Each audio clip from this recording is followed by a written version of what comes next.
Something in my son's closet. My sister and her boyfriend lived with me in my house for a while, along with my 2 kids, both 4 years old. They moved out about 2 weeks ago into their own apartment, and now I'm here alone with the boys. I don't know if I was just not very privy to this initially with a full house of people, but I started hearing noises in the middle of the night, sounding like footsteps, or light scratching on the walls. I assumed it was maybe a rodent of sorts. But things got a little more eerie as the days went on. First, my oldest by 2 minutes starts screaming in the middle of the night. Children scream and children have nightmares, so this was my assumption, but he seemed legitimately fearful of something in his room. I let him sleep in my bed with me for the night, which immediately drew my other son into the bed too. The next night he refused to go back to sleep in his room, and said that the lady in the closet was saying bad words to him. I assured him that there was nothing in the closet. This also involved me taking him in there, to which he threw a fit, and demanded to be let out. I showed him from his bed that there was nobody in the closet. I took his clothes off the hangers to show him, and also moved all of his toys, and even closed the door on myself to show that nobody could fit in there. I'm 5'5" and I couldn't even fully close the door on myself. He begged for me to come out of the closet out of fear that she would get me. I took to an odd method of reassuring him. My sister came over later, with a can of Febreze with the label peeled off and told him that it was Monster spray that she bought from Target. I know Target isn't necessary to mention, but I thought it was cute. She sprayed the inside of the closet and said that no monsters could come inside now. It made him feel better. This lasted one whole night before he woke up again screaming and crying, stating that she doesn't want Zia Italian friend to come back anymore. I didn't know what else to do other than to move him back into my room. I'd reason all of this to be a scared child. My sister and I used to spook ourselves to death when we were growing up. But the next bit I can't really explain on my own. I was doing some Sunday cleaning, and I was in the boys' room. As I'm vacuuming the carpet, the closet door, which was previously open, slammed shut, and not just a light close of the door.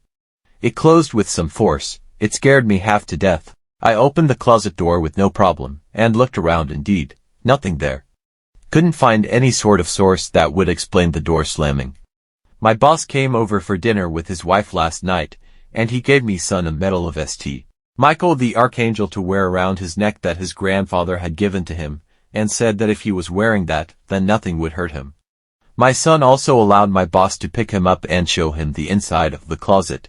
He said that there was nothing in there to be scared of, and if he ever got scared, to point the medal at it and ask for protection, before he left the room.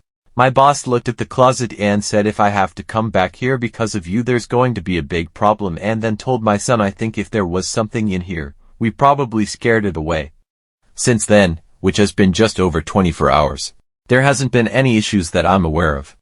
My younger of the two did have a few instances where he was talking to himself, but as far as he and his personality go, that isn't uncommon. He talks out loud when playing with his toys. Wouldn't call that supernatural. We'll see how tonight goes. I don't really know what's going on or how to handle it properly. Just one of those things you really don't go over in parenting books. My ghostly encounter. I'm currently 39 years old and live in Scotland. The story I'm about to tell happened from the age of 1 to 1.5 years old. When I was just under a year old, my mother's grandfather Tom passed away. He had been unwell for a while after suffering from a stroke. Before he passed away, my mum would take me to visit him and my great-grandmother daily. He was a family-orientated man and he adored me. My mother would tell me how much he loved spending time with me. He would always tickle me and loved the sound of my laughter. About 3 months after he passed away, my mother and father were awakened one night with the sound of laughter coming from my bedroom. When they both entered my room, they found me laying in my cot rolling around giggling. They settled me again for the night, not thinking too much about it until it happened again the following night and each night thereafter. For the next couple of months this continued. Understandably, this started to creep my father out. My mother and her family, on the other hand, started to wonder if I was perhaps being visited during the night. As the weeks passed by, I started to give my mother and father details about my nighttime giggles. Once my speech started to develop, I began to give them clues as to what I was finding so funny in the wee hours of the morning. One night my parents were woken up by the sound of my laughter and could hear me shouting, "Man!" They quickly entered my room to find me standing in my cot staring at the bed directly across from me.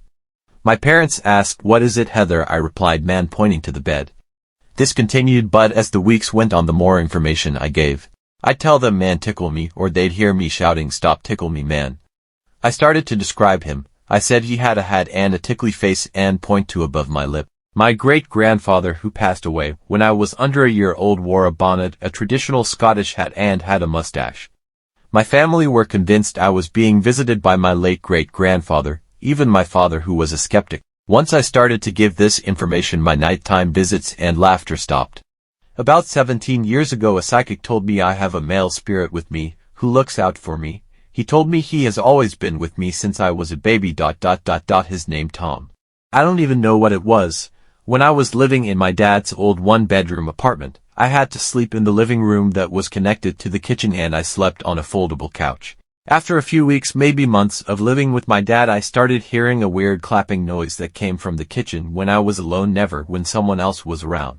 After some time I got used to it and started to check what it was, and I thought it might be the fridge since it was a bit broken, so I thought it was a coincidence that it happened when it was only me. But when I woke up in the middle of the night after falling asleep on the couch, I woke up to the clapping sound again, and since I was a child I obviously got startled, so I panicked and kept my eyes closed so whatever was there didn't know I was awake. The noise became louder and louder, and I started to panic even more, and I saw something move across me since I was facing the TV in the living room, and the sound casually started to move its way to where my dad's room was. And because I was still new to living with my dad, I was too scared to go to him and say that I was too scared to sleep because of a noise. But because my brother was in the room with my dad, I started to worrying about him since my dad was a heavy sleeper. When I opened my eyes, the noise still was there, but it stopped the moment I got off the couch and went to my dad. But in the morning, when I told him, he said he didn't hear anything, so even up to now, I'm still very much freaked out because it only stopped when I moved to a different apartment.